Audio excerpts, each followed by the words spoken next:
감사합니다. 찬양대가 참 훌륭하게 우리들에게 많은 은혜를 끼쳐주신 것을 감사를 드리고 훌륭한 찬양대를 주신 하나님께 감사의 박수하십시다. 더운데도 열심히 모여서 함께 찬양하는 우리 찬양대에게 감사의 박수하십시다. 찬양대도 잘하는 줄 알았더니 우리 성도 여러분들도 노래 잘하시네요. 감사합니다. 여러분들 늘 하나님께 예배드리게 해주심을 감사드리고 서로를 위해서 격려의 박수합시다. 감사합니다. 젊은 사람들의 이별은 말입니다. 그래도 먼 훗날 다시 만날 기약이 있기 때문에 이별을 해도 소망 가운데 이별을 합니다. 그런데 말입니다. 노인들의 이별은 어떻습니까? 기약을 못해요. 이제 이별을 하면, 이제 떠나가면 언제 내가 다시 만날까? 그 사이에 다시 만나나 볼 수 있을까? 하나님께서 불러버리면, 내가 이 세상을 떠나버리면 다시 저 사람을 만나볼 수 있을까? 바로 이것 때문에 기약을 하지를 못합니다. 그래서 어르신들, 노인과 더불어 이별을 할 때는 어떻습니까? 누가 악수를 할 때에 손을 붙잡을 때 누가 더 꼭 잡습니까? 힘을 가하면서 꼭 잡습니까? 손을 놓으라고 말이야. 젊은 사람들이 해도 어르신들이 꽉 놓고 놓아주지를 않습니다. 왜? 언제 다시 손을 잡아볼까? 이제 손을 꽉 붙잡았던 이 손을 놓게 되면 이제 멀리 모퉁이까지 사라지는 것까지, 그림자가 다 사라질 때까지 잘 가라고 손을 흔들면서 이별하는 사람들이 노인들이지 않는가. 노인들의 이별은 그렇게 되기 때문에 더욱더 애틋하고, 노인들의 이별은 그렇게 되기 때문에 젊은 사람들, 내 아들, 딸들, 손자들을 보내고 난 후에 가슴이 먹먹해진다라는 사실입니다. 오늘 성경의 본문 말씀은 80세 된 노인 바르실레와 다윗 왕과의 이별입니다. 요르단 강변에서의 이별을 하고 있습니다. 이 바르셀라와 다윗, 이 요르단 강상 위에서 서로 포옹을 하면서 눈물까지 흘리면서 왜 이별을 하고 있을까? 세상에 노인들도 생뚱맞게 입에 볼에다가 입을 맞추면서 포옹을 하면서 이별을 하고 있을까? 그러면서 눈물을 흘리면서 왜 이별을 하고 있을까? 그것도 다윗 왕 아닙니까? 바로 이 오늘 깊은 말씀을 성령님께서 오늘 우리들에게, 여러분들에게 주시는 말씀이 되실 줄 믿습니다. 요르단 강상에서 침묵을 먼저 깨고 다윗 왕이 이제 손도 주름이 많이 있는 이 바르실레, 바로 이 손을 붙잡고 얘기를 합니다. 이제 가십시다 말이야. 요단 강을 건너가지고 예루살렘 궁으로 가십시다. 예루살렘 궁에서 이제는 내가 당신을 공배하리겠다. 내가 당신을 봉양하겠습니다. 기회를 주십시오. 가십시다 라고 33절에 오늘 말씀을 주시고 있습니다.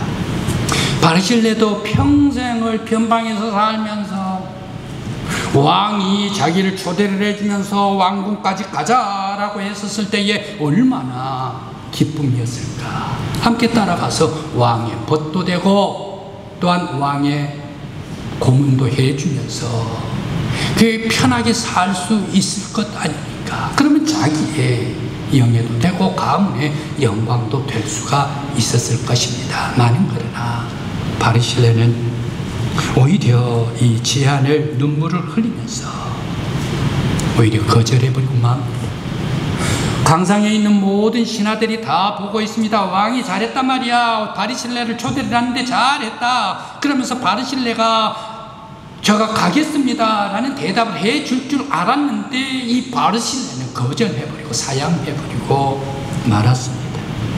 그는 이렇게 얘기를 합니다. 34절 35절 말씀에 내 생명의 날이 얼마나 있사옵간데 어찌 왕과 함께 예루살렘으로 올라가리까 라고 하면서 사양을 하고 있습니다.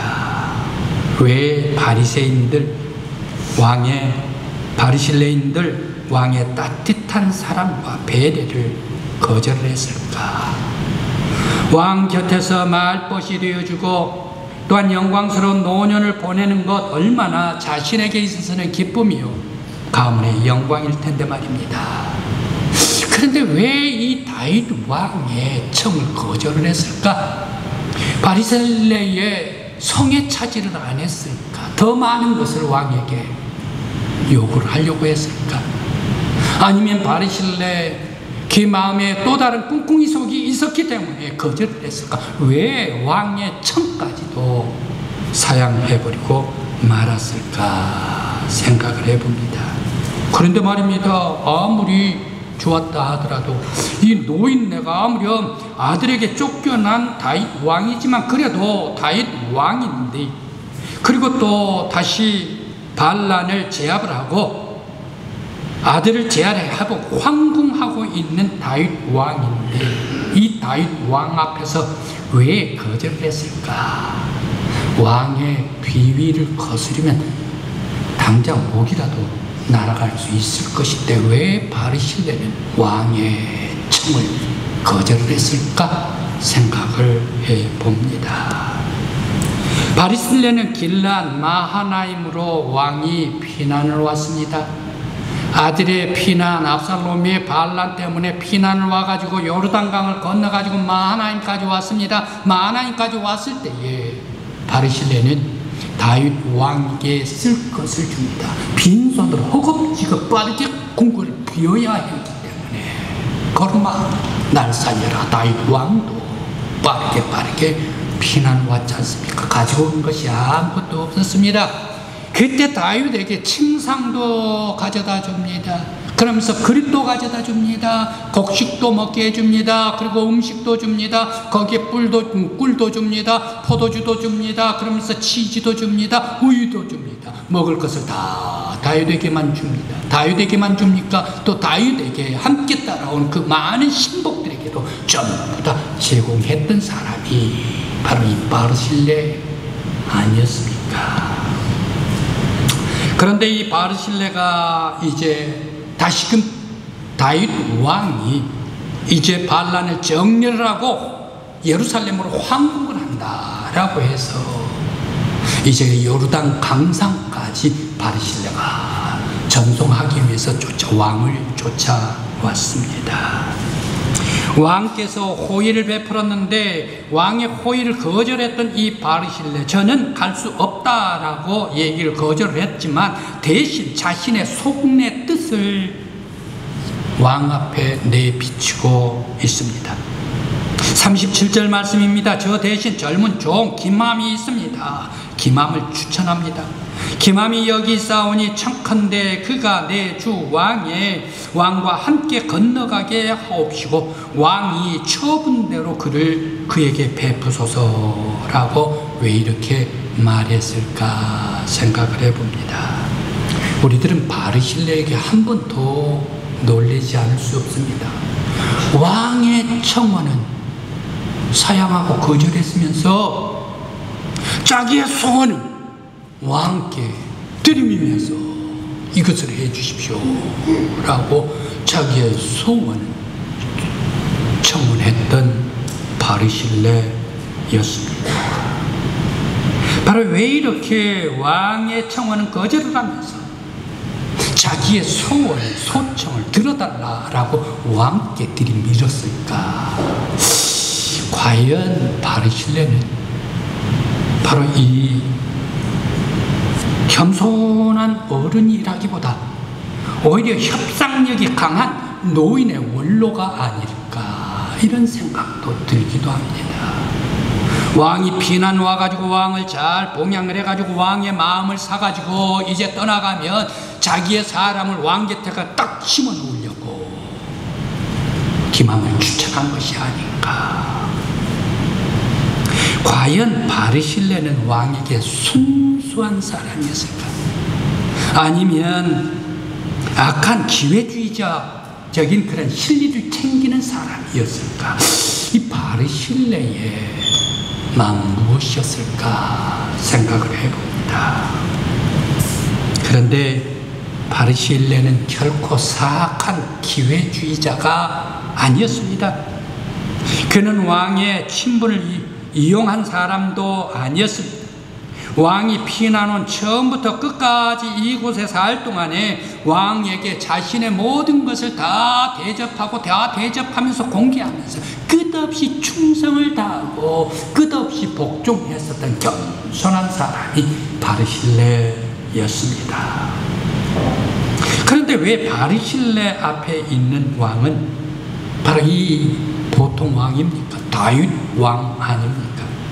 다윗 왕은 블레셋을 공격해가지고 전부 다 저공을 받습니다. 미디안을 공격을 합니다. 모압을 공격을 합니다. 에돔을 공격을 합니다. 아람을 공격을 합니다. 그렇게 해서 대만을 공격합니다. 모든 나라 왕들로부터 조공을 받았던 왕 중에 왕 제왕이 다윗 왕 아니었습니까? 바리실레인들 이 제왕 앞에서 자기도 사랑받고 남은 생에 있어서의 평안하게 왕의 벗이 되어가지고 살면 얼마나 자기도 행복하겠습니까? 그럼에도 불구하고 자기는 거절해버리고 사양하고 말았습니다. 그 사양의 바르실레 행동 속에는 몇 가지 사실을 우리들이 발견할 수가 있습니다. 바르실레의 겸손입니다. 그의 거절은 왕을 향한 끝없는 사랑과 겸손의 배려였습니다. 그는 오늘 성경 말씀에 고백을 하고 있습니다. 내 나이 80이 되어가지고 내가 좋은 것도 흉한 것도 이제는 분간하지는 못합니다. 그리고 음식의 맛도 내가 분간할 수 없습니다. 그리고 사람들의 노래소리, 젊은 남자의 노래소리, 젊은 여자들의 노래소리도 내가 귀가 약해, 청력이 약해가지고 들을 수도 없습니다. 이런 사람이 궁궐로 가가지고 왕 곁에 딱 진치고 있다면 왕에 오히려 누를 끼치고 왕에 오히려 침이 될 수밖에 없지 않습니까? 제가 올라가서 왕의 짐이 될 수가 없기 때문에 제가 사양합니다.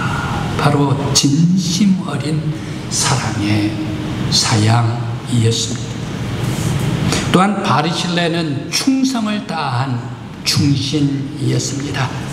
젊은 기맘을 부탁한 것, 바로 이것은 사적인 청탁이 아니고 충성을 다한 부탁 청원이었습니다.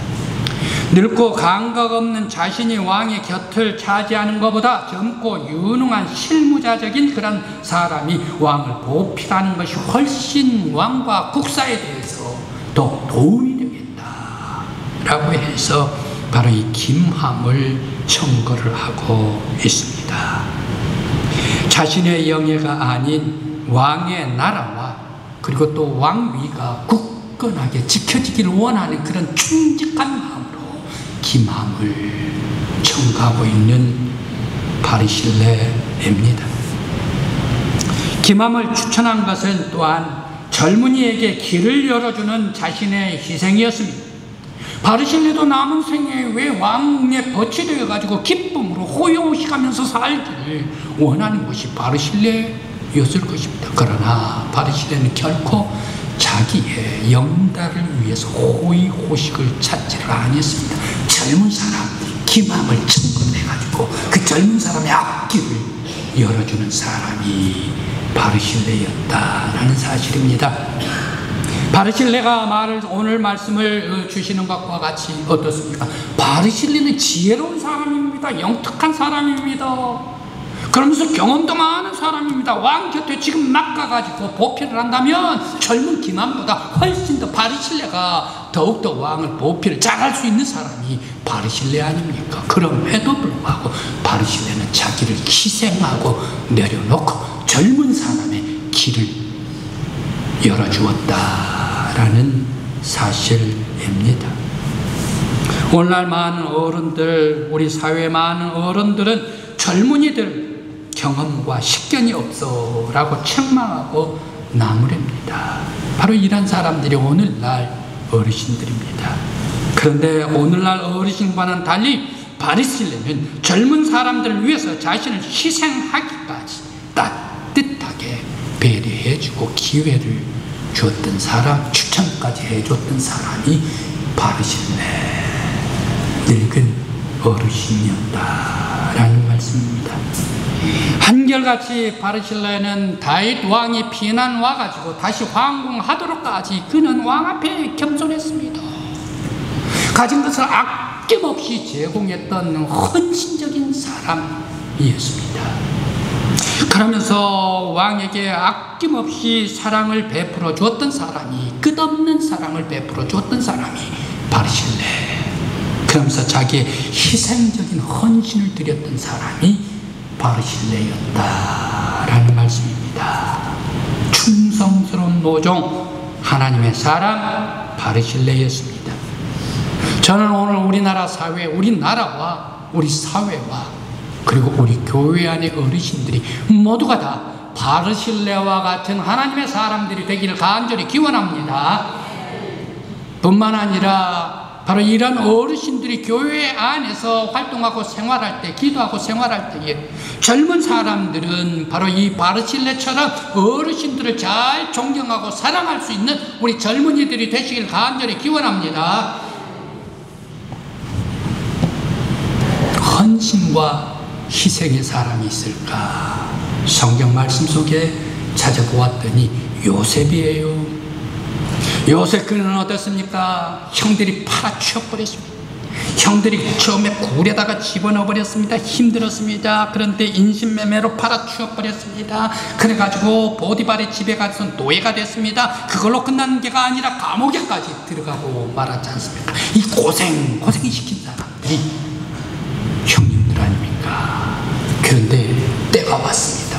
복수의 때가 왔습니다. 총리 대신이 되어가지고 아버지도 다 모시고 형들도 그리고 조카들도 손자들 다 데리고 와가지고 애국 생활을 합니다. 그런데 아버지께서 딱 돌아가셨습니다. 아버지께서 돌아가시는데 형들이 두려워 떨고 있습니다. 아버지가 돌아가셨으면 이제 동생 요셉이 우리를 복수할 것이 아닐까, 복수를 할 것이 아닐까. 때가 요셉의 때가 되겠습니다. 그런데 요셉은 어떻게 합니까? 눈물을 흘리면서 형들이여 두려워하지 마소서, 내가 하나님을 대신하리까. 하나님께서 다 형들 용서해버렸는데 내가 새삼스럽게 하나님께서 이미 용서해버린 형들을 또 내가 용서하겠습니까? 하나님께서 용서했으면 나도 용서하는 것 아닙니까? 두려워하지 마소서. 당신들 뿐만 아니라 당신들의 아들, 딸들도 내가 모두 기르리이다 라고 하면서 형들을 눈물을 흘리면서 형들을 안아주었다라는 사실입니다. 바로 이 요셉 충분히 복수할 수 있었는데 복수가 오히려 사랑으로 변하여 눈물을 흘리면서 그들을 용서해주고 안위해 주었다. 저는 창세기 말씀을 이제 다 읽고 닫으면서 창세기 맨 마지막의 말씀, 왜 이 요셉의 눈물을 흘리면서 사랑하면서 용서하면서 창세기를 닫았을까? 하나님의 창조의 역사가 창세기입니다. 그러면서 바로 이 창세기 곧 족장들을 아브라함, 이삭, 야곱, 요셉 족장들을 활동하게 하면서 이 족장들의 활동을 딱 닫으면서 모든 사람들은, 하나님께서 지어준 사람들은 사랑하는 거야, 용서하는 거야. 내가 많이 있을 때 용서하고, 내가 높을 때에 사랑하고, 내가 풍성할 때 사랑하고, 바로 이 사랑의 때는 떠나기 전에 바로 지금이야. 오늘 우리가 사랑해야 해. 모든 사람들은 사랑해야 해. 바로 이것을 보여주면서 요셉의 용서의 이야기로 성경을 장세기를 닫고 있다라는 말씀입니다. 오늘 우리 강국교회 믿음의 성도 여러분, 우리 교회에 함께 신앙생활할 때에 여러분들, 사랑하는 여러분들 되시길 간절히 기원합니다. 용서하는 성도들 되시길 간절히 기원합니다.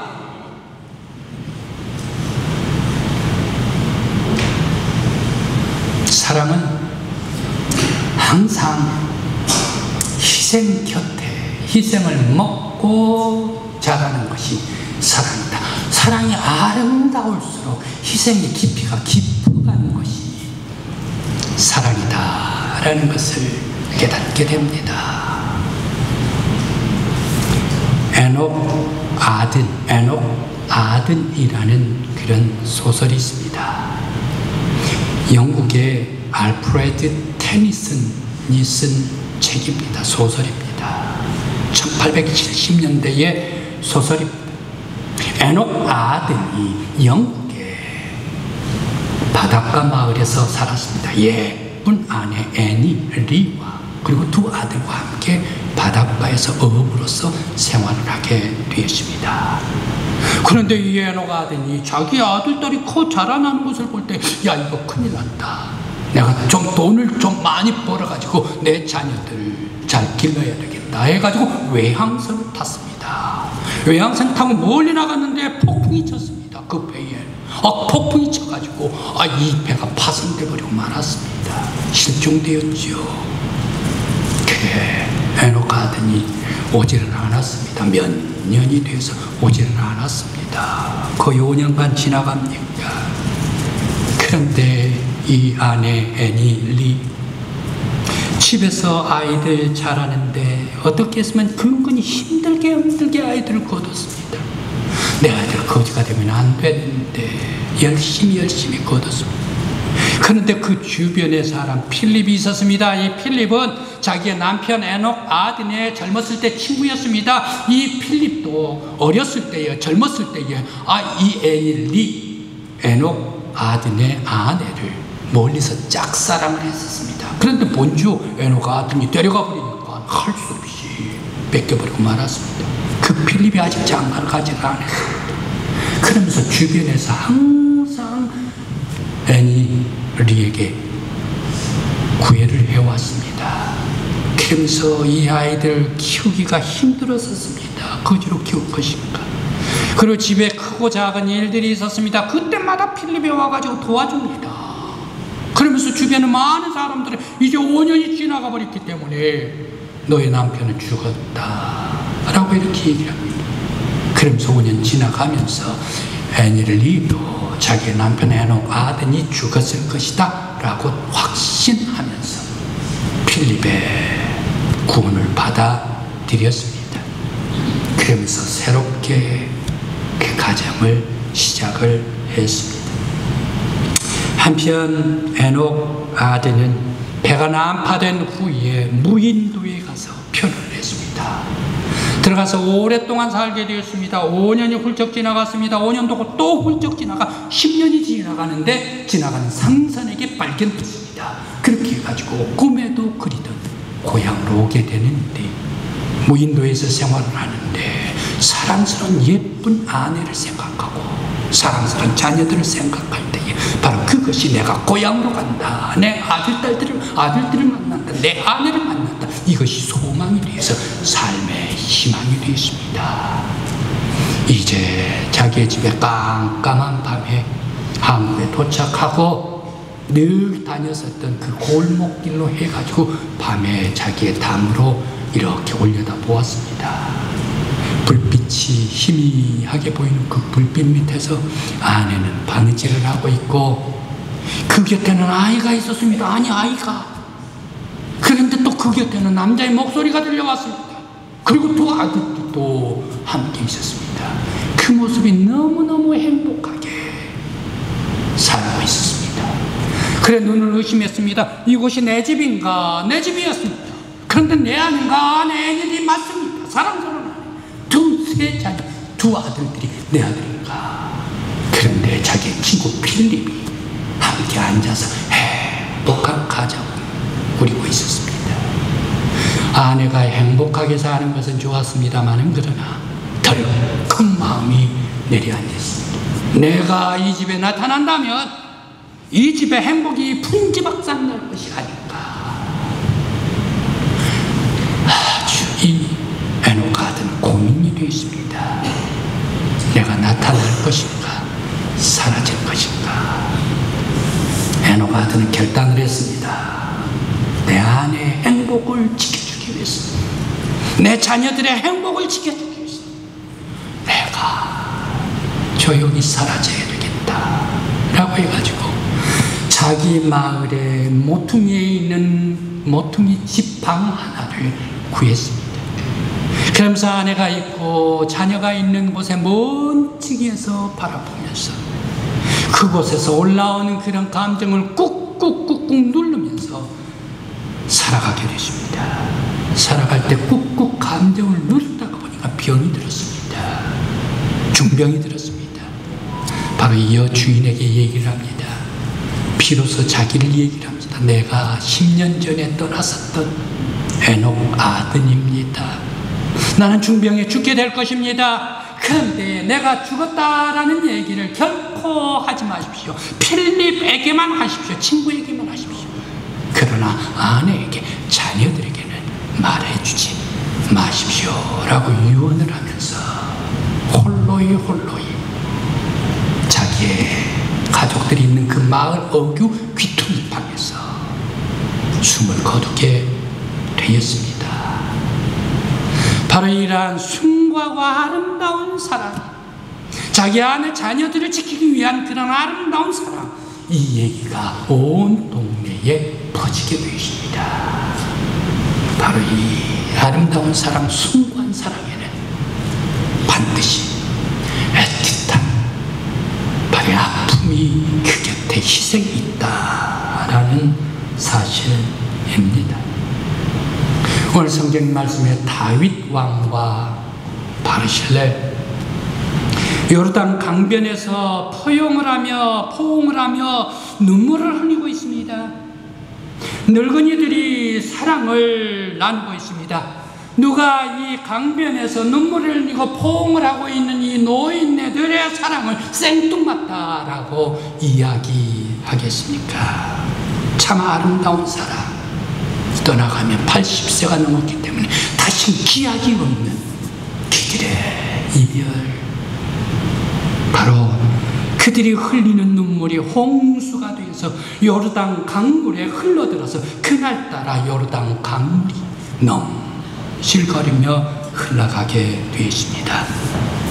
다윗 왕도 바르실레도 이별하면서 서로의 사랑을 아낌없이 쏟아놓고 있습니다. 남김없이 다 사랑을 붓고 있습니다. 홍수가 되도록 붓고 있습니다. 마치 예수님께서 십자가에 보혈의 피를 흘려주면서 홍수가 돼서 온 세상 모든 사람들에게 흘러넘치듯이 바로 이 다윗과 바르실레가 따뜻한 사랑이 홍수로 흘러들게 되었습니다. 성도 여러분, 우리 강국교회에서 우리 모든 성도 여러분들의 사랑도 아낌없이 쏟아놓기를 간절히 기원합니다. 모든 성도들이 다 함께 사랑과 은혜를 나눌 때에 채우고 또 채우는 여러분들이 되시길 간절히 기원합니다.